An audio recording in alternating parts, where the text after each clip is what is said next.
Hello everyone, welcome to another episode of Midnight Musings. We are so excited to be here again with some juicy talks. My name is Cassandra. I'm Jess. I'm Carly. And I'm Maria.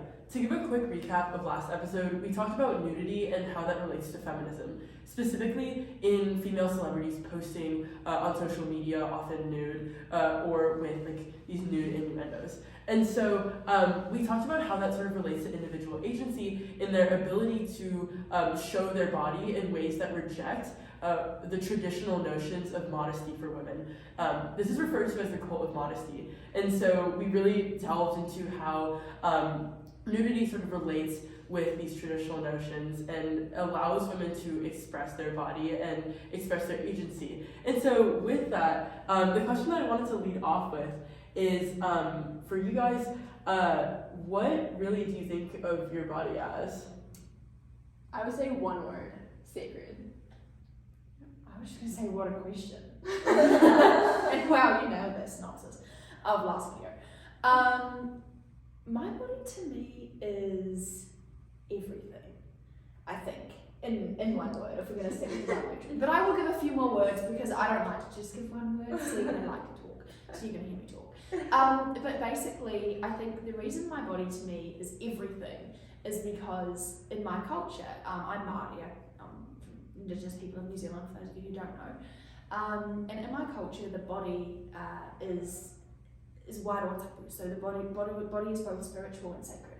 And so, you know, everything comes from the body and everything returns to the body in a literal, physical, metaphoric and figurative sense. In the way in which, you know, we give birth, we give life through the body, but we also end up dying often as a product of the body. And so, to me, the body is everything. And I think we have to respect that in all senses of the word. Yeah, I was going to say that I think the body is personal. I think just obviously everyone's body is different and inherently, but also just the way we view our bodies can also be completely up to anyone's choice for themselves, I think. And also, I think it's also just personal in the sense of it always changes and it's always flexible, and I think that everyone always has conflicting views of their body sometimes. I know sometimes you struggle with body image and things like that, but also just overall, I think that the body is something that's very personal to everyone, and just something that obviously, depending on who you are, you can make your choice on what to do with it. Yeah, I think the way that I see my body sort of relates to all three of these ideas and sort of combines them. And I think it's also very interesting sort of examining where we left off last episode on Emily Ratajkowski and these celebrities and how they sort of relate to their bodies. And so it's actually really ironic because Emily Ratajkowski's memoir is titled My Body, and the first story that she wrote for this memoir is titled Buying Myself Back. So it's basically discussing how she sort of buys her body back. And Buying Myself Back is a short story published in 2020 in New York Magazine. It's the most read story of the year. And she really talks about her experience in terms of not being able to own her image and not being able to sort of own her body, in that when she signs up for a photo shoot, for example, when she's posing nude. But she's a model, right? Yeah, she's a model, she's a celebrity, has a lot of power and a lot of following. When she poses nude, she doesn't own the images that are taken from that photo shoot. And even every day, when the paparazzi sort of tap her out of nowhere, she doesn't own those images either. And I think it's really interesting because as a model, obviously it's her profession to sell off the rights of her body and to pose for these photographs that often aren't hers and are often for a different purpose. But then also not being able to own something that's so sacred and personal and sort of everything that is about her is very interesting, just in that dichotomy with what she does versus how that sort of impacts her body and how that impacts her ownership of it. Yeah, I think that's. Oh, sorry. No, you go. But I think that's interesting. But I think that the difference between this and I guess just I just think that with this idea, we have to consider that in the end, she was the one who gave her body away, I guess, and she was the one who decided to take these photos and like take this route. And so I think like it's definitely a valid concern that like she wasn't able to like own the rights to these images, and that like something that's so sacred, of course, was something that she lost ownership for.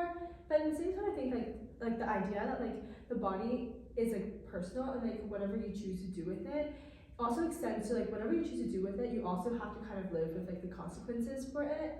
And so I think like I do like agree, and I do think it was completely valid. Like they definitely like screwed her over in some kind of way, and like in that sense, like she definitely is the victim. But at the same time, I feel like it's hard because she is the one that chose to do that, and at the same time, she is making money off of it, and she is building a brand, and we know her now why, because we saw those images of her, and because those images were what gave her this brand. And so I think that it's interesting, but at the same time, I think that the idea of agency, yes, she's lost it in some sense, but she's also gained it in some sense because she has all this power now and like this control with her body that she's still able to do and like use to commodify and like make money off of it. See, I think there's a lot in that.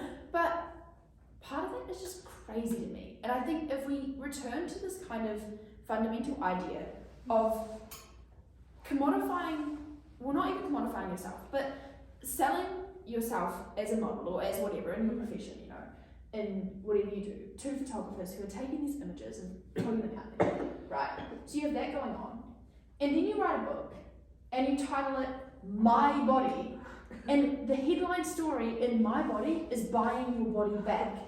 And it's like, there's this massive dichotomy that's just going on, and obviously there's this real confusion, and I think they are very valid concerns. I'm not diminishing those in any, you know, shape or form. But I think that creating a memoir in which you're further commodifying yourself through this notion of my body, when you're buying something back that you intentionally sold, is kind of interesting. Yeah.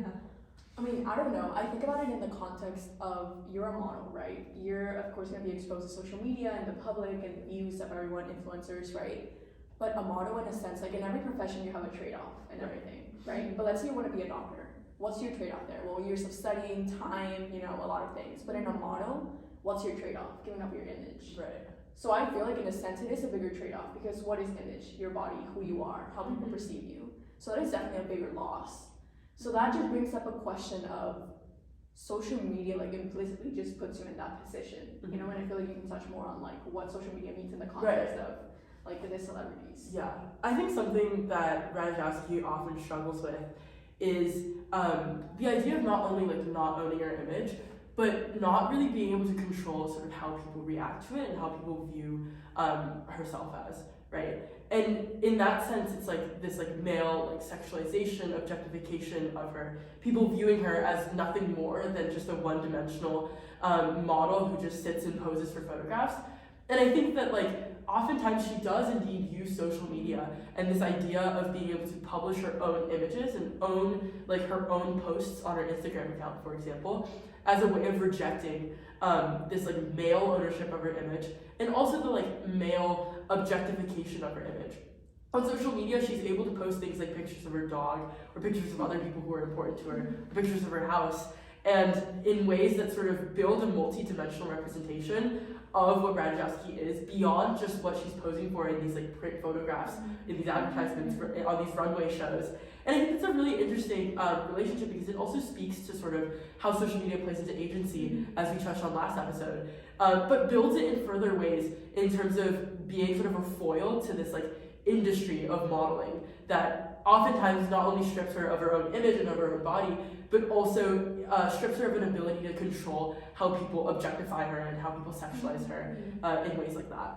Yeah. But is that not just creating another dimension to her brand? I mean, when I think of Emily Ratajkowski on Instagram, I think Emrata. You know, you go from this, she goes from a person to like a full brand in which she has brand advertisements, she posts photos of her nude, you know, she controls what she posts, when she posts, and how she posts it. She's controlling, as you said, the captions and everything. You mentioned this in your video. Yeah. You know, she's controlling everything about that. is that not just building a whole nother dimension to her brand as a further commodification of the body as a means to buying back her own self? Yeah, and I do think that's true. And yeah, like I totally agree. Like she is literally just like building another layer, but I'm still not being cynical. commodifying.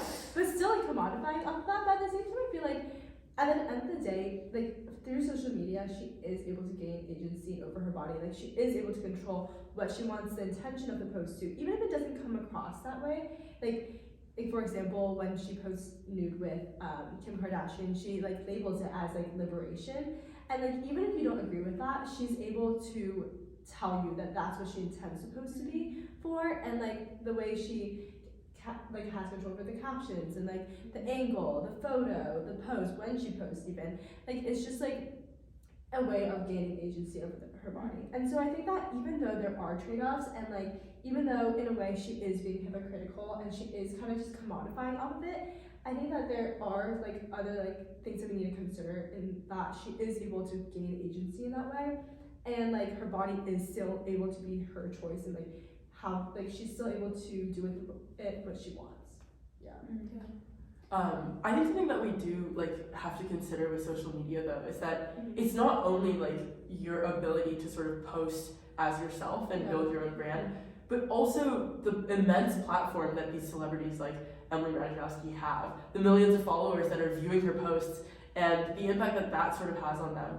And I think that, for example, when Ratajkowski posts pictures from like backstage at a fashion show, it gives her millions of followers, many of them who are male, sort of access to her private life in a way that paparazzi and regular photographers like don't have in the real world.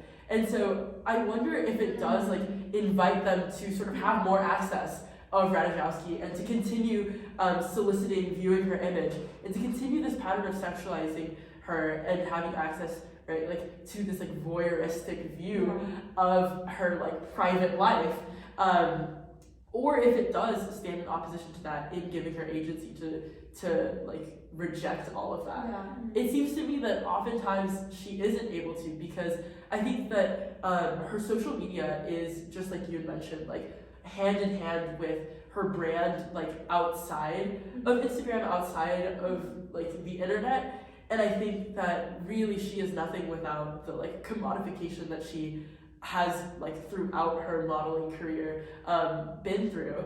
And she continues to make these choices to be very exhibitionist online, to encourage these like voyeuristic behaviors in terms of looking like at her private life, and to continue the like being subject to sexualization, objectification for monetary gain, and then to flip back on that and then continue gaining off of like her complaints about that in her best-selling book. But does her she acknowledge that? Actually, in buying back my body? Like is that a thing that she actually realizes and grapples with, or is this something that like you're like? So she speaks about it in an interview and says that her like sexualizing herself is like a very difficult like trade-off and balance with like sort of acknowledging that and like the impact that she has on younger generations, on girls who are sort of looking up to her, and like these like beauty standards and whatnot. She acknowledges all of that and then says, I needed to do all of that to sell copies of my book, which I think is really. I mean, that's the bottom line. Yeah. And I think that really in also like titling her story Buying Myself Back and centering all of her like feminist work, her empowerment on the idea of ownership and on the idea of like money, power, commodity. I think that it really goes to show sort of how shallow I think her idea of feminism is, in terms of just like gaining like individual control within a flawed system that she fails to really reckon with or really like fight against. She continues to model, she continues to post on Instagram, she continues to be a commodity and an object for male pleasure, just so she can have power and influence and this like following of millions of people. But she doesn't really acknowledge the structural ways that she can, I guess, like reject all of this and stand against it. But is it just male pleasure? Like, what about the millions of her followers who are young women, young girls who are crafting or trying to make their bodies look like hers? You know, like, is it just the males that she's appeasing, or is it like, is she feeding into this stereotypical notion of what a woman can and should be through young girls, and is that then further kind of pressing, you know, this perpetual cycle? I don't know, for me, like, posting nudes is not a form of empowerment, if I'm being honest. Like, you're not empowering girls to be themselves by posting a nude online, you know? I don't think that's, for, like, I don't know, a 13-year-old watching that, what are they gonna think of that, you know? Like, is that how I'm supposed to look? Is this correct? Is this right? Especially, like, in modern society, you know? Yeah, I do think that that's a fine line though, because I think that on one hand, like as we discussed in the last episode, it is really important of like destigmatizing that point, and also just like telling young girls that like what you do with your body should be your own choice and not like because you're afraid of male responses. But at the same time, I think it's important to like consider audience, and like for Rada, like the audience is not usually young girls, and so I think that like while it is like important that this like what she's doing is ultimately harmful for that, and like with self-image, and like obviously with like that's like a big struggle, but I think that like the fact that her audience is like male men and like being commodified by them and for their pleasure like does play a role in like whether or not it is like feminist or not, and like whether or not it's like something that like it does change our perspective on it, I think. So what about social media then? Like in like bringing it back to Instagram and this idea of having like young girls, men, whoever, an audience, right? Does Instagram actually give Imrana that agency to be able to control that image? Or is the image being controlled for her by all of the you know lenses that these people are putting onto the images that she's ultimately posting? I think at the end of the day, like it's really a facade of agency and of control. She wholeheartedly believes that she has control over her image, and that Instagram is sort of a form of autonomy for being able to control her body, control her image. But if both of those are so well defined by societal expectations and standards from people outside of her own self, it really isn't that much of agency, as much as it is just feeding into these expectations, into these structures that she doesn't really fight at the end of the day. And I think that this actually ties into our discussion next episode on social media and the ways in which social media platforms can really influence this like facade of agency and what that really means for feminism. Yeah, so it's not only the viewer but the platform itself. Yeah, exactly. Stay tuned.